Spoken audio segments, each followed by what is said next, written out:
उसमें सबसे ज़्यादा अगर कोई इलाका पार की शेलिंग और बमबारी के लपेट में आया वो पुंछ, और बहुत अरसे के बाद पहली मर्तबा पुंछ शहर के बीचों बीच शेल गिरे, बमबारी हुई।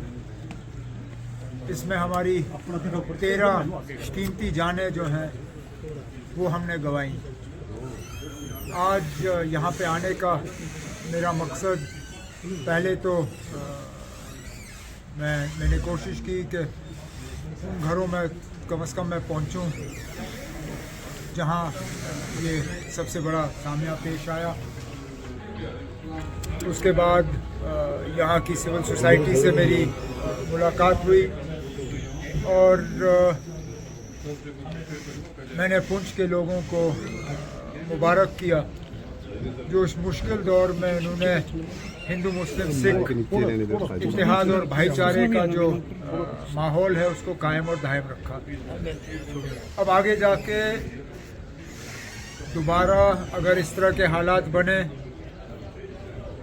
तो इतना जानी नुकसान ना हो, उसके लिए कुछ मशवरे, कुछ सुझाव सिविल सोसाइटी की तरफ से हमें मिले हैं और उन पे हम अमल जो है करना शुरू करेंगे। उमर साहब, इस बार पाकिस्तान की शेलिंग ने religious structure, religious institutions, gurdwara, मंदिर, मदरसास को भी हिट किया।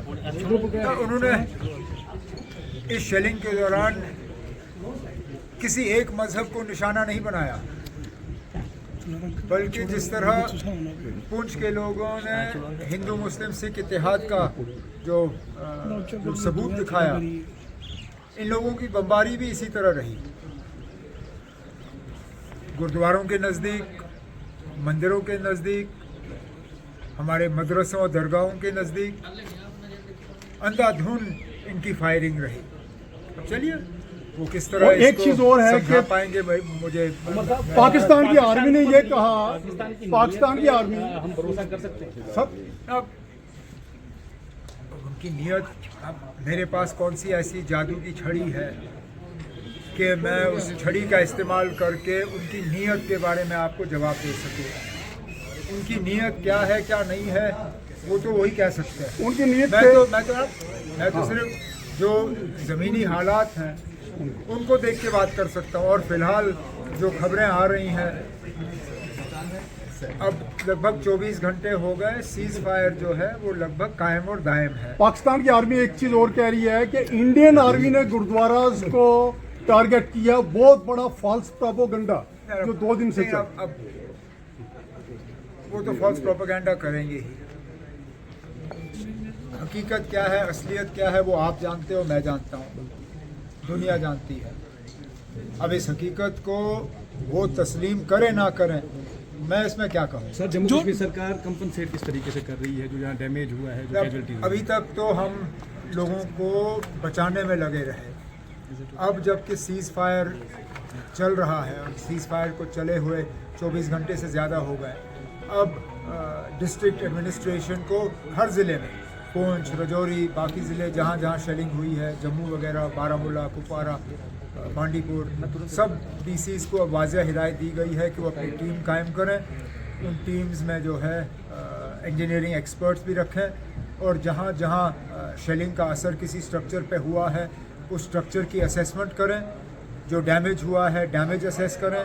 डैमेज असेसमेंट के बाद एक बाज़ाब्ता एक परफॉर्मा के तहत इन्हें हम मुआवजा दें। सर, जो लोग माइग्रेंट हो गए यहाँ से चले गए उनके लिए क्या कहेंगे? उनको तो अब कोशिश करनी चाहिए वापस आने की।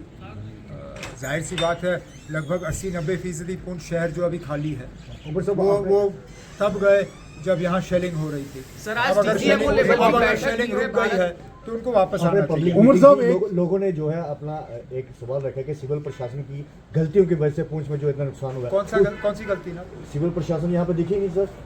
क्या बात कर रहे हो? नहीं ना, ये आपके, मैं माफ़ी चाहता हूँ ना, सिविल मैंने ना मैंने वीडियो कॉन्फ्रेंसिंग के दौरान अपने डीसी और बाकी अफसरों से बात की ना, उनके पीछे गोलाबारी की आवाज मैंने सुनी। सर वो सुप्रीम कोर्ट में बिल्कुल आपकी सिविल एडमिनिस्ट्रेशन पूंछ के अंदर काम करती है सर, लेकिन आप सिविल एडमिनिस्ट्रेशन ने काम किया, आपको सीएमओ एसपी डीसी ये लोग चलते रहे, लेकिन आप थोड़ा उनको और आप एम्पावर कीजिए ताकि हालात मैंने को अभी सिविल सोसाइटी की मीटिंग की, एक ने भी ये नहीं कहा कि डीसी या कोई आला अफसर जो है वो पुंछ छोड़ के किसी और शहर में रहा।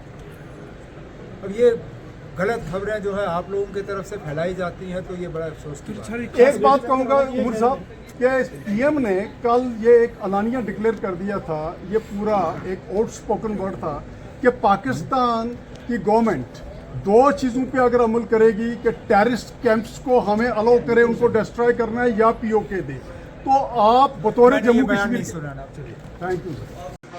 कि ਅਸੀਂ ਪੂਰੀ ਤਰ੍ਹਾਂ ਅਕੋਮੋਡੇਟ ਕੀਤਾ ਔਰ ਹਰ ਥਾਂ ਤੋਂ ਲੋਕੀ ਉੱਤੇ ਆ ਕੇ ਪੁੱਛੇ। ਮੈਂ ਬੇਨਤੀ